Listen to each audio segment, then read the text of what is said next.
Hello champions. तो आज हम पढ़ने जा रहे हैं सेल साइकिल के बारे में। सेल साइकिल क्या होता है, इसमें कौन से फेज होते हैं, किस फेज में क्या फंक्शन होता है, आज हम सब कुछ पढ़ेंगे। तो सबसे पहले सेल साइकिल होता क्या है। सेल साइकिल एक प्रोसेस है जिसमें बहुत सारे इवेंट्स होते हैं, बट एक सिक्वेंशियल मैनर में। ऐसा नहीं कि कोई इवेंट पहले होगा या कोई इवेंट बाद में होगा। इसके जो भी इवेंट्स होते हैं वो एक सिक्वेंशियल मैनर में होते हैं। अब इसमें कौन कौन से इवेंट्स होते हैं, इसमें होता है cell growth, DNA replication, organelles duplication and cell division. ये एक पेरेंट सेल है कि डिवाइड की क्या बना रहा है, दो डॉटर सेल्स बना रहा है। तो इस ये ऐसा तो है नहीं कि ये सेल डायरेक्ट ही डिवाइड कर लेगा। जैसे आप एग्जाम देने जाते हैं तो क्या आप एग्जाम देने ऐसे ही चले जाते हैं? नहीं ना, पहले आप उसकी जो है प्रिपरेशन करते हैं। वैसे ये सेल डिवाइड होने के पहले क्या करता है, प्रिपरेशन करता है डिवाइड होने के लिए। अब वो क्या प्रिपरेशन करेगा, जैसे ये सेल है, अगर जैसे इसके पास एक डीएनए है, एक माइटोकॉन्ड्रिया है, तो ये डिवाइड होगा। तो ऐसा तो है नहीं कि डीएनए इसको दे देगा, माइटोकॉन्ड्रिया इसको दे देगा, ऐसा तो है नहीं। फिर तो ये दोनों ही सेल फंक्शन नहीं कर पाएंगे, क्योंकि इसके पास जेनेटिक मटेरियल नहीं होगा और इसके पास क्या होगा, माइटोकॉन्ड्रिया नहीं होगा, तो ये जो है एटीपी नहीं जनरेट कर पाएगा। तो ऐसा नहीं होता ना। तो सेल क्या प्रिपरेशन करती है सेल डिवीजन के लिए, वो क्या करती है, पहले तो ग्रोथ करती है भाई। जब इसका साइज इंक्रीज होगा तभी तो ये डिवाइड कर पाएगा। दूसरा क्या करती है, डीएनए रेप्लिकेट करती है। आपको पता होगा जितनी भी सेल की इंफॉर्मेशन होती है वो किस में स्टोर होती है, डीएनए में जो है स्टोर होती है ना। तो इसलिए डीएनए को रेप्लिकेट करना बहुत जरूरी है।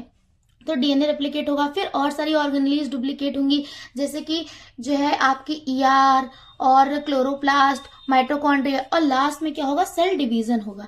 ठीक है, अब आइए हम पढ़ते हैं सेल जो साइकिल होता है उसके जो इवेंट्स है वो किस ऑर्डर में अरेंज होते हैं। जैसे कि यहाँ पे लिखा है ना सिक्वेंशियल मैनर। सिक्वेंशियल मैनर क्यों लिखा है, क्योंकि ऐसा थोड़ी ना होगा कि सेल डिवाइड पहले हो गया और डीएनए रेप्लिकेट बाद में हो रहा है। अब सेल पहले डिवाइड हो गया और डीएनए रेप्लिकेट ही नहीं हुआ, तो डीएनए भाई कैसे दिया जाएगा दोनों सेल्स को, दोनों डॉटर सेल्स को डीएनए कैसे दिया जाएगा जब डीएनए रेप्लिकेट नहीं हुआ है। तो इसलिए एक सिक्वेंस में होना चाहिए। ये आपको बहुत ही इंपॉर्टेंट पॉइंट है एनसीईआरटी का, कि आपको याद रखना है कि जो सेल साइकिल है वो एक ऐसा प्रोसेस है जिसमें जो इवेंट्स होते हैं वो कैसे होते हैं, सिक्वेंशियल मैनर में होते हैं।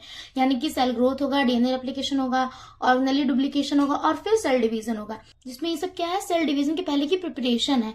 अब आइए पढ़ते हैं सेल साइकिल के जो इवेंट्स है वो कौन कौन से हैं। देखिए, इसके पहले बात तो दो पार्ट होते हैं, एक होता है इंटरफेज, एक होता है एम फेज। इंटरफेज को हम लोग ही बोलते हैं प्रिपरेटरी फेज और एम फेज को हम लोग बोलते हैं डिविजनल फेज। अब देखिए, आप जैसे आपने अगर कभी कुकिंग की हो तो देखिए ऐसे आप कुछ भी बनाए, मोमोज बनाए या फिर कुछ भी बनाए, तो उसकी प्रिपरेशन में क्या करता है, बहुत टाइम लगता है। भाई मोमोज बनाना है तो आप क्या करेंगे, पहले मैदा लेके आएंगे, पहले तो आप मार्केट जाएंगे, सारा सामान लाएंगे। ठीक है, उसके बाद आप क्या करेंगे, उसका आटा गूंथना, उसकी स्टफिंग रेडी करना, फिर उसको शेप देना। बट जब आप मोमोज खाने बैठेंगे तो क्या आपको उतना ही टाइम लगेगा जितना आपको उसकी प्रिपरेशन में लगा था? नहीं लगेगा ना। तो इसी तरह से इसमें भी होता है कि जो सेल साइकिल का जो प्रिपरेटरी फेज यानी कि इंटरफेज है उसमें ज्यादा टाइम लगता है compare to M phase. M phase बहुत ही शॉर्ट होता है, बट इंटरफेज क्या होता है, बहुत ही लॉन्ग होता है। सबसे ज्यादा टाइम कंज्यूमिंग होता है वो इंटरफेज ही होता है। यानी कि सेल साइकिल का जो 95% टाइम है वो इंटरफेज में ही लगता है। अब इंटरफेज को हम लोग प्रिपरेटरी फेज भी बोल सकते हैं। ठीक है, सेल साइकिल के दो पार्ट होते हैं, इंटरफेज और एम फेज। इंटरफेज में क्या होता है, प्रिपरेटरी फेज, और एम फेज क्या है, डिविजनल फेज। अब प्रिपरेटरी फेज को भी आगे हम लोग तीन पार्ट्स में डिवाइड कर लेते हैं, G1S, G2 और अब देखिए जो G1 फेज होता है वो सबसे लॉन्गेस्ट फेज है। मतलब कि जो सबसे ज्यादा जो प्रिपरेशन करनी होती है ना वो इसमें, जैसे भाई अगर आप कोई भी रेसिपी बनाए तो सबसे पहले तो आप क्या करेंगे, उसका सामान लेने जाएंगे ना, और सामान ढूंढने में सबसे ज्यादा टाइम लगता है।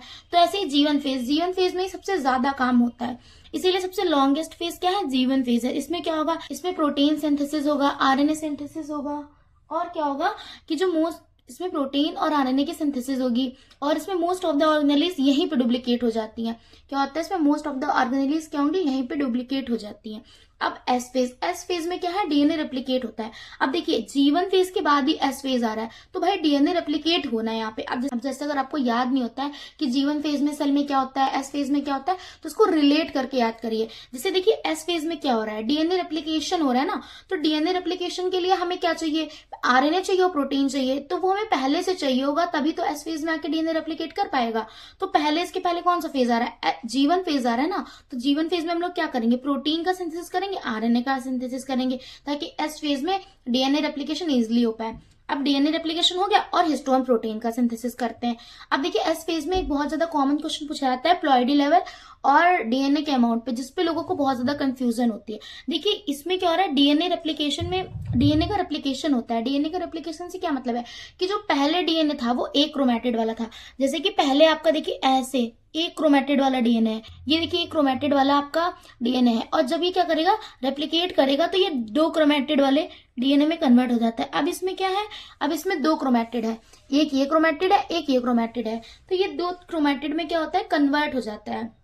तो इसमें क्या हुआ, ये है तो एक ही डीएनए ना, बस इसके क्रोमेटिड 2 हो गए हैं, तो ये गिना तो एक ही डीएनए में जाएगा, इसीलिए यहाँ पे क्या होता है, प्लॉइडी लेवल सेम रहता है, यानी कि अगर 2n है तो 2n ही रहेगा, बट डीएनए का अमाउंट बढ़ गया। कैसे, यहाँ पे देखिए, यहाँ पे एक क्रोमेटिड है, यहाँ पे 2 क्रोमेटिड है, तो ये क्या हो गया, ये डीएनए का अमाउंट यहाँ पे क्या हो जाता है, 4c हो जाता है। इस पे बहुत लोगों को डाउट रहता है कि ये कैसे हो गया, तो यहाँ पे फिर से एक बार समझ लीजिए कि यहाँ पे क्या होता है डीएनए रेप्लिकेशन में, कि पहले एक क्रोमेटिड वाला डीएनए था, मतलब कि इसमें सिर्फ सिंगल क्रोमेटिड्स थे, और अब जब डीएनए रेप्लिकेट हुआ तो ये जो क्रोमेटिड है ये डबल हो गए, क्रोमेटिड डबल हुए पर डीएनए एक ही रहा, यानी कि एक ही डीएनए में 2 क्रोमेटिड्स आ गए, यानी कि एक ही क्रोमोसोम में 2 क्रोमेटिड्स आ गए। तो इसीलिए क्या होता है, प्लॉइडी लेवल तो सेम रहता है 2n, बट डीएनए का अमाउंट क्या होता है, डबल हो जाता है। अब देखिए G2 फेज, G2 फेज में क्या होगा, इसमें क्या है, माइटोकॉन्ड्रिया, गोल्जीज बॉडी और क्लोरोप्लास्ट, ये सबका डुप्लीकेशन होता है, और ट्यूबुलिन प्रोटीन का सिंथेसिस होता है, क्योंकि G2 फेज के बाद लास्ट में M फेज ही आता है, M फेज में हमें ट्यूबुलिन प्रोटीन की जरूरत होती है, तो यहाँ पे क्या होगा, ट्यूबुलिन प्रोटीन का सिंथेसिस होगा, और माइटोकॉन्ड्रिया, गोल्जी बॉडीज और क्लोरोप्लास्ट का डुप्लीकेशन होगा।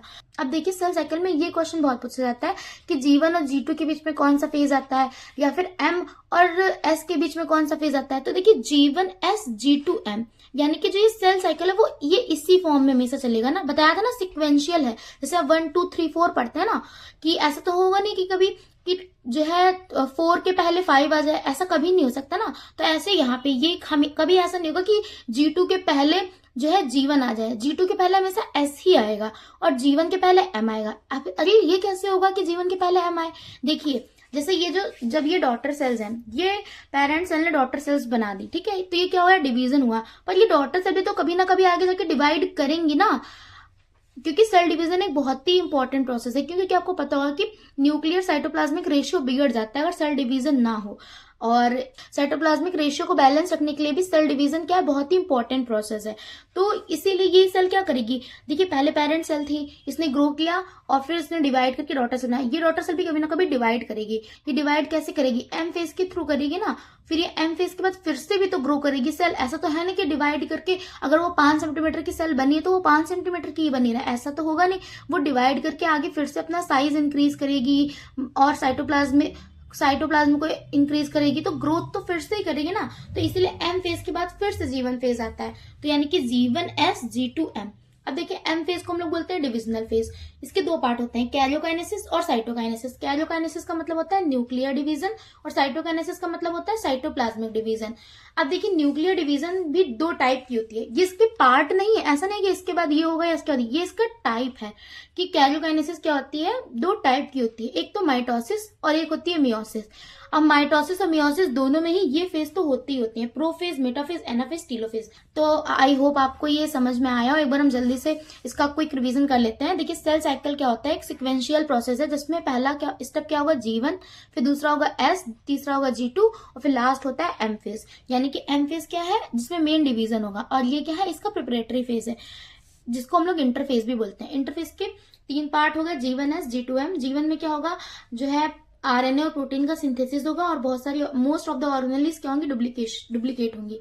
फिर एस और क्या होगा, बहुत सारी ऑर्गेनेल्स क्या होगी, डुप्लीकेट होंगी। एस फेज में क्या होगा, डीएनए रेप्लिकेशन होगा, यानी कि सिंगल क्रोमेटिड वाला डीएनए डबल क्रोमेटिड वाला डीएनए में कन्वर्ट हो जाएगा, जिसमें और फिर G2 फेज, लास्ट फेज क्या हो जाएगा, G2 फेज, जिसमें क्या होगा, माइटोकॉन्ड्रिया, गोल्जी बॉडी और क्लोरोप्लास्ट क्या होंगे, डिवाइड होंगे। Some people are asking for notes, so if you want notes you can take the screenshot, or you can also follow my Insta page where I uploaded these notes. So if you like the video, please comment, share and subscribe my channel. Thanks for watching.